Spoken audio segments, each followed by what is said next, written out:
नमस्कार मित्रों। तो पिछली कक्षा में जिससे हमारा IUPAC नाम था वो कंप्लीट हो गया है, और जो आपकी हीरा था, ग्रेफाइट और आपका फुल्लिन था, उसके प्रूफ आपकी कंप्लीट हो गई। अब उसके बाद में बच रही है कि जब हमने चार्ट पढ़ा था कि कार्बन के क्रिस्टलीय प्रूफ थे आपकी अक्रिस्टलीय प्रूफ। तो अक्रिस्टलीय प्रूफ में जैसे आपकी काजल थी, ठीक है, और उसके बाद में आपका चारकोल, ठीक है। अब चारकोल दो थे आपके, जंतु चारकोल था आपके, कास्ट चारकोल। तो इसकी बात करें कि इनकी संरचना क्यों नहीं पढ़ रहे हैं, क्योंकि ये अक्रिस्टलीय है, इनकी कोई विशेष संरचना नहीं होती है। जो हमने क्रिस्टलीय संरचनाएं थी, जैसे आपका हीरा था और आपकी ग्रेफाइट थी और आपकी फुल्लिन, हमने तीनों की संरचना पढ़ ली है, ठीक है। उसके बाद में जो आपके अगला टॉपिक आता है कि जो भी आपके कार्बनिक यौगिक हैं, उन कार्बनिक यौगिकों का दैनिक जीवन में क्या क्या उपयोग है। पर जो भी हमने कार्बनिक यौगिक पढ़े, क्या हमारे जीवन में कोई काम आते हैं या नहीं आते हैं, कोई पढ़ने का कोई इसमें लॉजिक है या नहीं है, ठीक है। ऐसे तो कोई भी आप जैसे मान लीजिए जो भी सब्जेक्ट पढ़ रहे हैं तो आपकी दैनिक जीवन में क्या होता है, अवश्य काम आता है, ठीक है। तो अब जैसे गर्मियों की बात करें यहाँ पर हम, तो गर्मियों में आप एक समस्या से परेशान होते हैं, और वो समस्या सभी की नहीं होती है, समस्या होती भी नहीं है, ठीक है। क्या लगती है सभी को? गर्मी लगती है, पता है सभी को। गर्मी को एडजस्ट करना जैसे भी आप लिखा जाती हो, ठीक है। तो ऐसा तो कोई है नहीं जिसे गर्मी लगती नहीं है, किसी को ज़्यादा लगती है, किसी को कम लगती है। अगर कोई मोटा है प्लस में रंग गहरा है तो उसको क्या लगती है, अधिक लगती है, और जिसका कम है उसको क्या कम लगती है।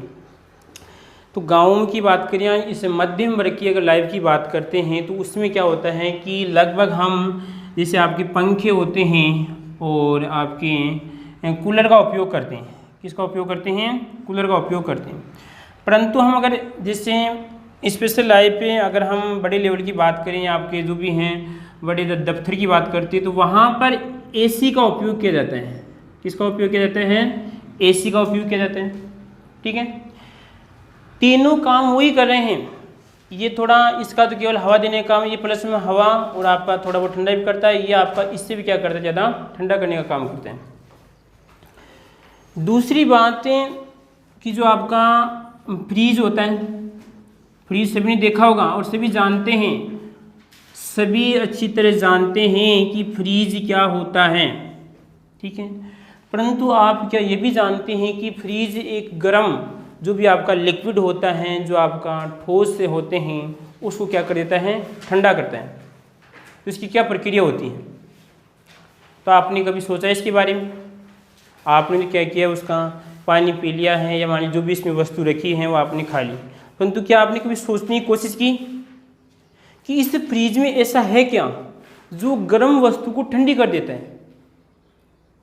दूसरी बात इसमें कि जैसे हमारी सब्जियां होती हैं, ठीक है, तो सब्जियां, जो आपकी सब्जियों की बात करें यहाँ पर, लंबे समय तक आपकी फ्रिज में क्या रहती है, सुरक्षित रहती है।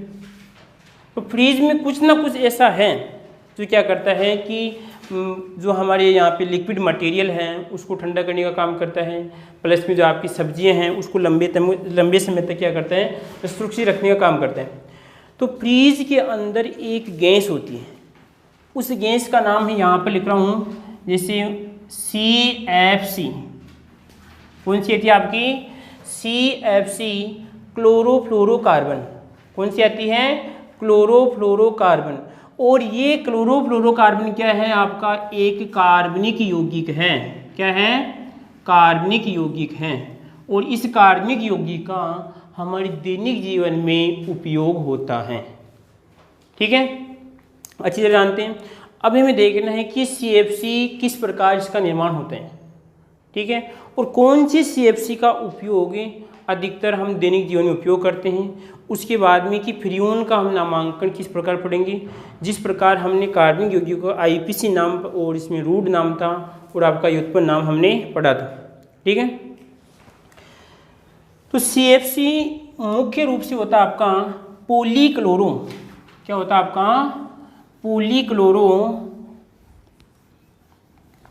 टॉपिक क्या आपका, टॉपिक लिखने की आवश्यकता नहीं, आपको याद रखना है कि दैनिक जीवन में काम आने वाले कार्बनिक यौगिक और उसका उपयोग।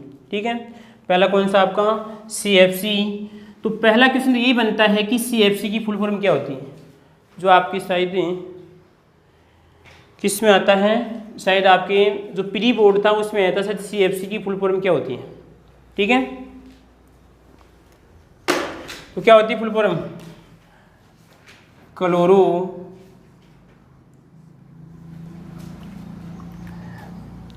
फ्लोरो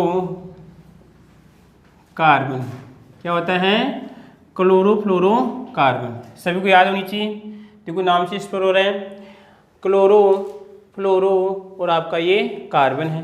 कैसा यौगिक आपका, कार्बनिक यौगिक है। ठीक है, अब मैं इसको देखो, ये तो केवल ही इसके अगर हम बात करते हैं कि परमाणु के आधार पर इसका नाम है, परंतु अगर टोटल इसका वास्तविक नाम देखते हैं तो वैसे क्या कहते हैं इसे, पोली, क्या कहते हैं इसे, पोली, और सॉरी पोली, और यहाँ पर आएगा आपका क्लोरो, और आपका यहाँ पर आएगा फ्लोरो, और आपका ये कार्बन। ठीक है, कोई दिक्कत इसमें। इस पॉलीक्लोरो फ्लोरोकार्बन को हम क्या कहते हैं, फ्रियोन भी कहते हैं। क्या कहते हैं हम इसे, फ्रियोन भी कहते हैं। आई बात समझ में, क्योंकि लगभग प्रकृति में 3 या 4 प्रकार की या लगभग 5 प्रकार के फ्रियोन पाए जाते हैं, उनमें से आपका एक फ्रियोन ये भी होता है। ठीक है, कोई दिक्कत इसमें। आधार क्या रहेगा आपका, आधार की बात कर रहे हैं कि पॉलीक्लोरो आपका फ्लोरोकार्बन है, वो किसके होते हैं, आपके एल्केन के उत्पन्न होते हैं। ठीक है, कोई दिक्कत किसी को याद आ गई, कोई समस्या नहीं है। आपको याद क्या करना है, CFC की बात करते हैं, फुल फॉर्म क्या होता है, क्लोरोफ्लोरोकार्बन होता है, जिसका उपयोग हम एयर कंडीशनर में क्या करते हैं, इसका उपयोग करते हैं। यानी कहने का उन वस्तुओं को ठंडा करने के लिए, जैसे फ्रीज है उसके अंदर क्या करते हैं, गैस के रूप में इसका उपयोग किया जाता है। कभी कभार आपने सुना होगा कि जैसे फ्रीज होता है, उस फ्रीज को कहते हैं कि उल्टा नहीं करना चाहिए, सुना होगा आपने। तो क्यों नहीं करना चाहिए उल्टा उसमें, क्योंकि उल्टा कर भी सकते हैं, कब कर सकते हैं, जब इसमें जो गैस वाला पाइप होता है उसे आप बंद करके उसको उल्टा कर सकते हैं, कोई दिक्कत। परंतु जब अगर मान लीजिए कभी कभार उसका पाइप खुला रह जाता है तो उसके अंदर जो गैस होती है आपकी CFC, वो गैस बाहर निकल जाती है, और जो ठंडा करने की प्रक्रिया है वो नहीं होती है। ठीक है, बोलो कोई दिक्कत इसमें, कोई समस्या। अब आता है अगला टॉपिक हमारा इसी में कि फ्रियोन का नामांकन क्या आएगा, फ्रियोन। तो पहले तो फ्रियोन देखेंगे, फ्रियोन क्या होता है। ठीक है, वही है, बस थोड़ा बहुत अंतर रहेगा इसमें कि किस प्रकार फ्रियोन का यहाँ पे सूत्र लिखूंगा, किस प्रकार इसका निर्माण हो रहा है। ठीक है, तो फ्रियोन निर्माण के लिए हमें क्या करना पड़ता है कि जब कार्बन टेट्रा क्लोराइड, क्या होता है आपका, carbon tetra chloride, carbon tetra chloride की अभिक्रिया हाइड्रोजन किससे करवाते हैं, हाइड्रोजन फ्लोराइड से करवाते हैं, हाइड्रोजन फ्लोराइड से करवाते हैं, फ्लोराइड। ठीक है, जब कार्बन टेट्रा क्लोराइड, सूत्र क्या होगा इसका बताओ, सोचिए। तो देखिए यहाँ पर कार्बन है, उसके बाद में आपका टेट्रा क्लोराइड है, तो इसका सूत्र हो जाएगा आपका C और आपका Cl4। ठीक है, उसके बाद में कह रहा है कि हाइड्रोजन फ्लोराइड, तो हम जानते हैं देश के नौजवानों, इसकी भी वैलेंसी 1 होती है, इसकी भी 1 होती है, तो क्या आएगा आपका HF आएगा। बोलो कोई दिक्कत इसमें। अब जब कार्बन टेट्रा क्लोराइड और जब HF की रिएक्शन करवाते हैं तो ये साधारण रूप से नहीं होती है। इस रिएक्शन को करवाने के लिए हमें एक यह बात करते हैं उत्प्रेरक या एक माध्यम की आवश्यकता होती है, और वो माध्यम किसका रहेगा, आपकी SbCl5 एंटीमनी पेंटा क्लोराइड का, किसका रहेगा, एंटीमनी पेंटा क्लोराइड का रहेगा। किसका आएगा यहाँ पर माध्यम? तो यहाँ पर माध्यम आएगा आपका SB और आपका Cl5 का।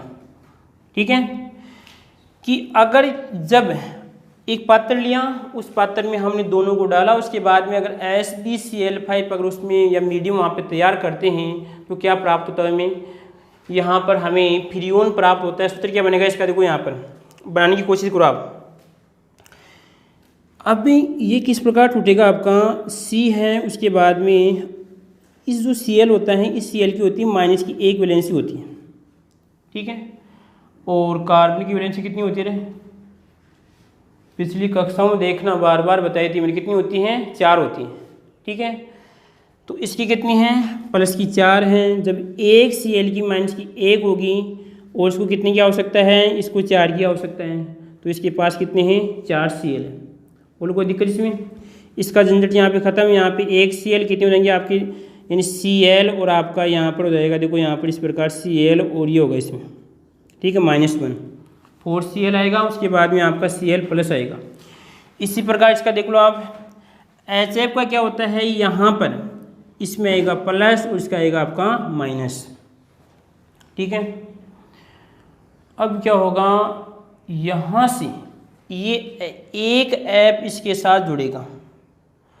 अब जब एक F जुड़ता है, क्योंकि F क्या आपका माइनस है, तो यहाँ पर इस कार्बन की वैलेंसी भी 5 होती है, 5 तो होती नहीं कार्बन की।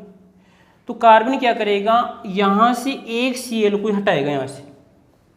ठीक है, जब एक Cl हटाता है और एक आपका ये फ्लोरीन को लेता है, तो क्या बनेगा? आपके C और आपका Cl3 और क्या बन जाएगा? आपका F बन जाएगा।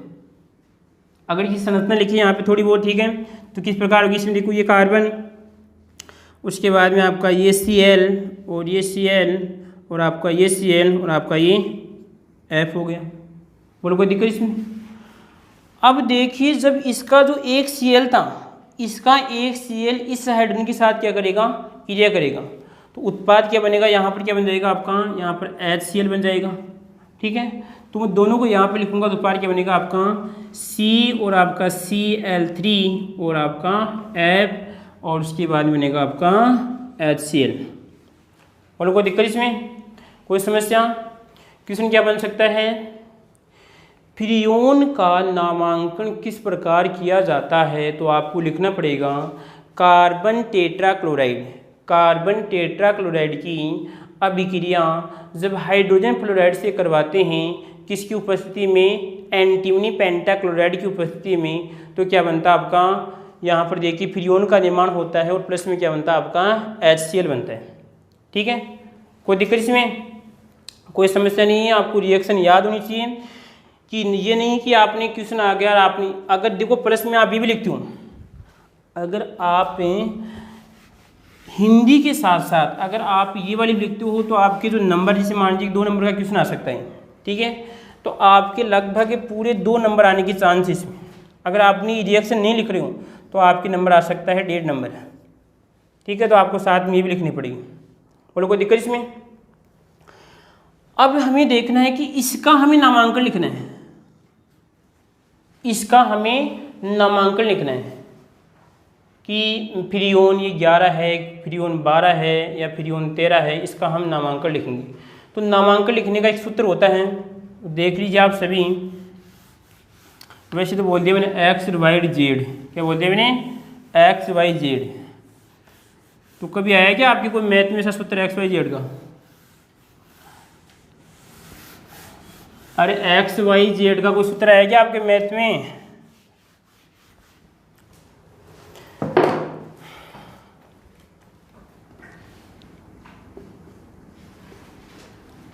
फ्रीओन का सूत्र, तो पहला क्वेश्चन तो यही है, देश के नौजवानों, सूत्र पूछ सकता है, क्या होता है आपका? XYZ। ठीक है, तो ऐसा कोई सूत्र आया तो बताइए मेरे को आप कि सर हाँ ये हमने कोई मैथ में सूत्र पढ़ा है, तो आपने XYZ का, तो मेरे को नहीं लग रहा है कोई सूत्र होगा आपके मैथ में, होगा तो बहुत अच्छा। ठीक है, तो अब ये देखना है कि यहाँ पर इस X का मतलब क्या है, Y का मतलब क्या है, Z का मतलब क्या है, क्योंकि सूत्र याद करने से काम नहीं चलता है, सूत्र को समझना ज़रूरी है। सूत्र को याद करने से मतलब नहीं, सूत्र को समझना जरूरी है। जिस प्रकार हमने 3 पढ़े थे, CnH2n और आपका +2, उसके बाद में CnH2n, उसके बाद में आएगा आपका Cn और आपका H2n और आपका -2।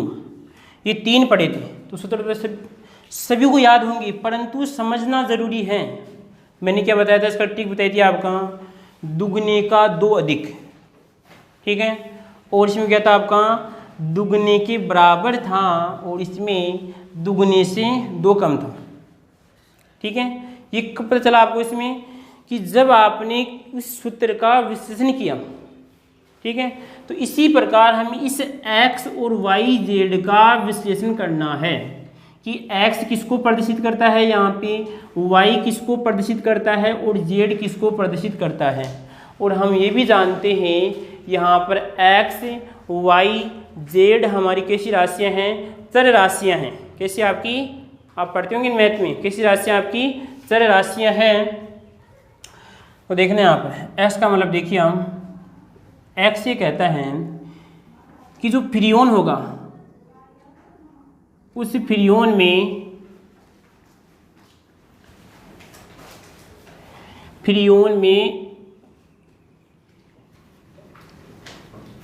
एक कम कार्बन को प्रदर्शित करता है। मेरे को पता है किसी को समझ में नहीं आया होगा, क्या बोला हूँ कि फ्रियोन में एक कम कार्बन को प्रदर्शित करता है।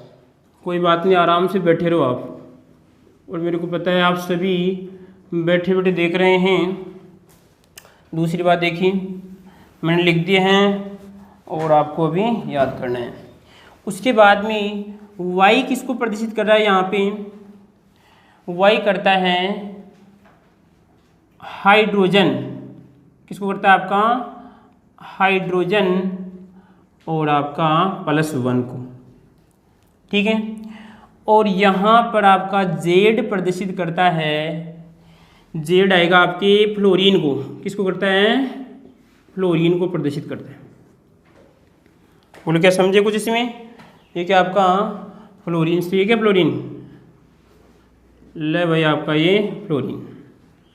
देखिए फिर वापस कि जो आपका मैंने यहाँ पे लिखी, देखो C और आपका Cl3 आपका F लिख दिया मैंने, ठीक है। यह आपका कार्बनिक यौगिक है। फ्रियोन में एक कम कार्बन को क्या करता है, प्रदर्शित करता है। एक कम कार्बन को प्रदर्शित करता है। देखो अगर इसमें एक कार्बन है तो यहाँ पे कितना आएगा, सूत्र में कितना आएगा, 0 आएगा। क्या करना पड़ेगा, यहाँ पे एक कम, शॉर्ट में से लिख सकते हैं यहाँ पर C1 -1, ठीक है। ये बोला है कि अगर एक कार्बन है तो उसमें क्या करना पड़ेगा, एक है तो उसमें एक कम, तो कितना आएगा यहाँ पर 0 आएगा। कितना आएगा यहाँ पे, x की कितना आएगा आपका 0 आएगा। इसी प्रकार y क्या बोला है यहाँ पे, हाइड्रोजन +1, अगर इसमें हाइड्रोजन आपको दिख रहा है, इसमें हाइड्रोजन नहीं है, तो यहाँ पे क्या आएगा आपका 1 आएगा, ठीक है। यहाँ पे क्या लिखूंगा आपका 1। इसी प्रकार फ्लोरीन, कितने फ्लोरीन, तो यहाँ पर आएगा आपका 1 आएगा। देखो सूत्र लिख रहा हूँ यहाँ पे, C और आपका Cl3 और आपका ये F, और मैं लिख रहा हूँ यहाँ पे X, Y और आपका ये Z लिख रहा हूँ, ठीक है। तो X बराबर देखिए यहाँ पर कितना है कि फ्रियोन में एक कम कार्बन, क्या आएगा आपका C-1 आएगा। क्या आएगा आपका C-1 आएगा। तो देखो यहाँ पर कितना कार्बन, इसमें एक है, तो यहाँ पर आएगा C, और क्या करना पड़ेगा आपको -1, तो यहाँ पर आपका -1, तो ये इसको 1 मान सकता हूँ कि कार्बन 1 है, तो यहाँ पर आएगा 1 - 1, तो x का मान कितना हो जाएगा बताओ, 0। कितना होगा आपका 0 होगा। भाई जब इसमें एक कार्बन है तो मैंने क्या लिखा, यहाँ पर 1 लिखा, ये तो आपका सूत्र में था यहाँ पे -1, तो यहाँ पर आपका 1, कितना आएगा आपका 0। x का मान कितना आ गया आपका 0, तो यहाँ पे चिपका दो आप, ये चिपका दिया मैंने, x की क्या चिपका दिया, 0 चिपका दिया। बोलो कोई दिक्कत। उसके बाद देखिए आप वाई की बात करते हैं। तो वाई क्या बोला है यहाँ पे, हाइड्रोजन +1। तो क्या आपको कहीं सूत्र में हाइड्रोजन दिख रहा है? नहीं है, नहीं है। तो मैं यहाँ पे लिखूँगा आपका वाई बराबर, ठीक है, हाइड्रोजन दिख रहा है कहीं पर आपको? नहीं है। तो नहीं है, यहाँ पे क्या लिखेंगे आपका 0 और आपका +1, ठीक है। तो यहाँ पर जाएगा वाई बराबर क्या आएगा आपका 1 आएगा। तो यहाँ पर क्या लिखूँगा आपका 1 लिखूँगा, ठीक है। बोलो कोई दिक्कत? ठीक है। इसी प्रकार देखिए यहाँ पे जेड की बात करते हैं। तो जेड क्या बोल रहा है यहाँ पे, फ्लोरीन, कितने फ्लोरीन इसमें? 1 है। तो यहाँ पे जेड बराबर कितना होगा आपका 1 होगा, और यहाँ पर आपका 1 है, सूत्र क्या बनेगा आपका 011 बनेगा। क्या होगा इसमें? इसका नाम होगा फ्रियोन, फ्रियोन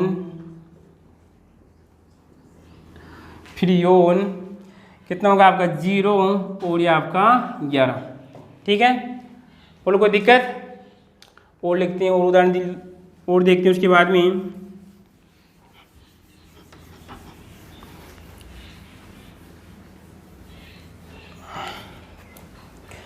C और आपका Cl2 और आपका F2, इसका नाम लिखें। तो क्या करना पड़ेगा?